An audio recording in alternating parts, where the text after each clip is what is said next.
Okay, class, we're beginning a new week on instant messaging and blogs. And yes, we talked about Twitter last week.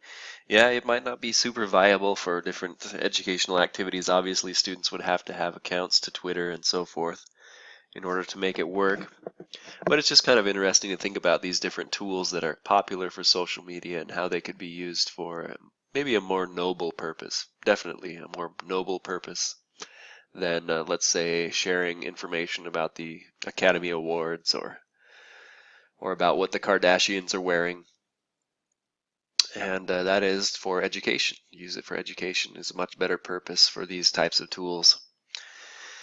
So it's interesting to think about that, using it for a much more noble purpose than what most people end up using these tools for.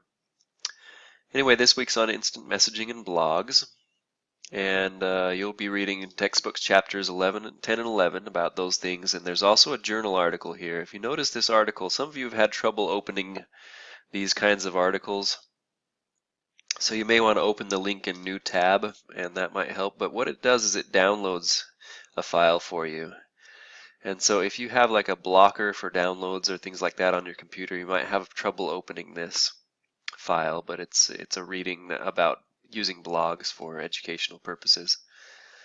So those are the readings for this week, and then there are some presentations on creating blogger blogs or using KidBlog and so forth. These can help you if you want to implement a blog in your classroom or learn more about the idea of using a blog.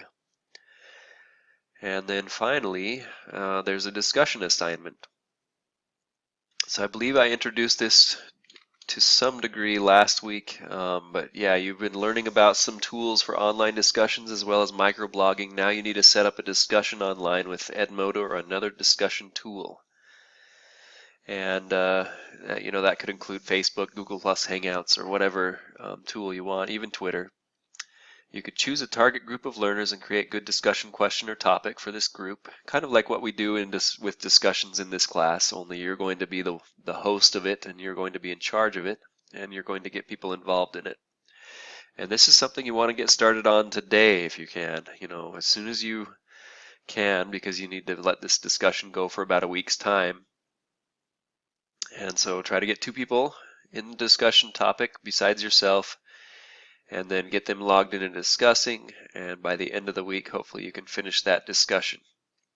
When it's over, submit a paper that addresses the following items. Provide a link to the discussion so that it can be viewed online. So give me a link to it so I can take a look.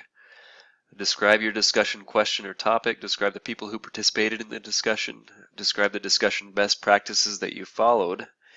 And what about your discussion went well? What would you improve upon for next time? So it's just a recap or a summary of the experience that you had setting up that discussion. So that is due this week, and it will be graded with basically these bullet point items, each having a score and adding up to a total. So that's the discussion assignment, and let me know if you have any questions about that as we continue on learning about instant messaging and blogs. An interesting thing comes to mind when we talk about instant messaging for me as well, and that is these new business instant messaging systems that are supposed to take over for email. And one of them is called Slack, which is a very common tool for getting groups of people to have like a nice instant messaging central location where they can share files and then make changes to those files.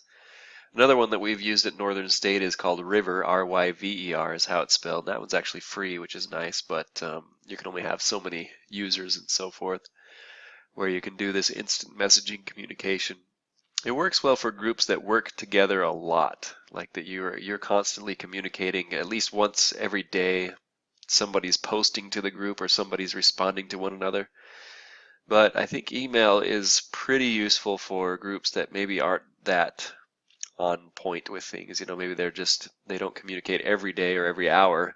Instead, they communicate every few days about an ongoing project or process.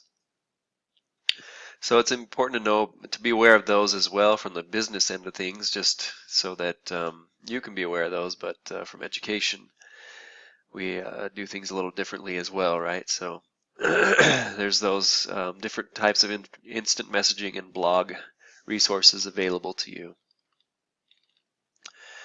All right, well, have a great week and good luck with the assignment.